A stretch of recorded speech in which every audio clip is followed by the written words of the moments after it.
Well, Guy Junker, you're always known to offer foresight.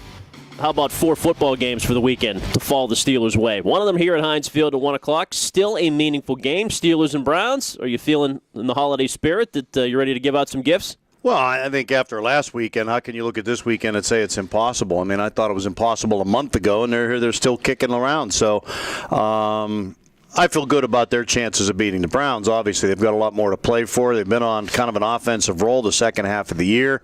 I think they've got some work to do defensively in the offseason, but enough to beat a Browns team that's really kind of just limping into the postseason once again after a very good they're the opposite of the Steelers, actually. A very good early season and then have fallen apart, and the Steelers had that 0-4 September, which is killing them right now and put them in this position. But do I feel good that everything's going to go their way? No. But I certainly, they survived. Last weekend was tougher to survive, I think, than this one, so it can happen. Hard to see the Steelers losing at home to Cleveland. I mean, Josh Gordon gave them a lot of headaches the last time. That'll be a worry. Jason Campbell probably plays. He was okay before he was injured against them, but he's 1-6 as a starter this year. Their defense has been pretty good, but as you say, they're coming in with a totally different mindset. It's almost the organization would probably rather they lose. Probably would get a better draft pick out of it, and I think it's very. First of all, it's very difficult to predict what's going to happen. I put a lot of thought into these games coming up before we pick Bork today, just because you don't know who's motivated and who's not. And I heard you talking with Tommy Barden earlier on your show there that he says you can't always go with the team that it means the most for, because sometimes look what the Steelers did to the Bills that year. Willie Parker's coming out game. The Bills had to win that game to make the playoffs. The Steelers had nothing to play for, and they kicked their butt. So you never know what guys are playing for contracts, what guys are playing for positions on the team, what backups are trying to win starters' jobs. All the motivation isn't just in getting a playoff game, and sometimes when you're in that precarious situation of your season maybe ending, it makes it tougher to play. Will be a curious offseason for the Steelers one way or the other. If they finish 8-8 and miss the playoffs, it'll be just like last year in some ways. In some ways not, though. They'll have some, good finish to the season after starting 0-4. Emmanuel Sanders injured, looks like unlikely to play Sunday. Maybe you'll see more of Marcus Wheat and some of the other young guys. And then you have, going into the offseason, Antonio Brown named team MVP. Yet again, Ben is snubbed in a vote by his peers. Yeah. I don't know what it's a great season for Antonio Brown. Hard to knock him as that pick.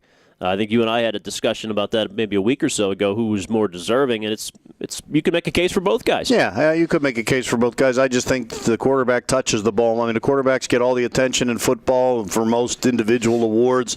We talk about the Heisman voting. If you're not a quarterback or running back or a wide receiver, you're not going to have a legitimate chance in college football, and I think it's the same in pro, but I just think the guy that touches the ball on every down is still more valuable than Antonio Brown, who maybe gets 6-7 catches a game. That said, how can you not love this guy? Pittsburgh fans love blue-collar athletes. They love their stars, but they love guys that work hard. This guy is a star because he works hard. His workout regimen is legendary, and great personality. There's no reason not to like the kid. Well, you wonder if that rubs off on his teammates. Just trying to, and this is all speculation from outside the group there, but he certainly is well loved by his teammates. 2 out of the last 3 years he's been voted team MVP. He has put up the numbers, but everybody raves about his work ethic and how much time he puts into the game.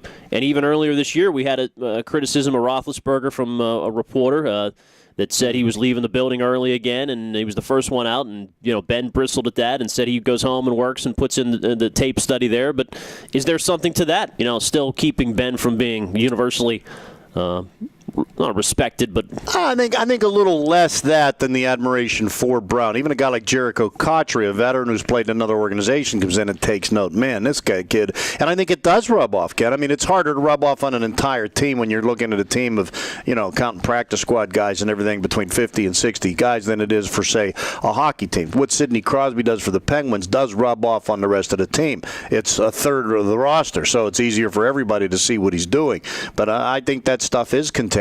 And I think that, more than people not respecting what Ben has done, is the reason that he got the vote. I actually thought it might I'd like to know how close. No, I didn't see results. Did you? No, they don't Tomlin never gives I'd like that. to know how close that is. I actually thought it might be split. Cowher did that one year where I think he fudged the numbers to get a split vote in there to make everybody happy. It's got to bother Roethlisberger.